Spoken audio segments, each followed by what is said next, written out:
Yo guys. Dito sa mga ano guys.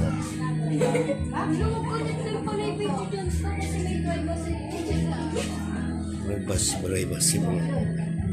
Yan ang anak ko guys. Yan, anak ko yan. Ito pamangkin ko. Kaya pamangkin ko guys, oh, nagtago sa sarili niyang kamay. Yan yung ano ba Jollibee ka na? Doon sa pinagbilihan natin ng pansikanton.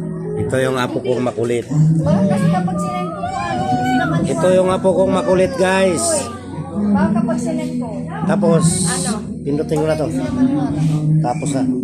Ito. O ito. Ayun! Itong isa. Kasi hindi pa naman tapos. Ano? Ito, pindutin mo yan, oh. Yung ano, Oh.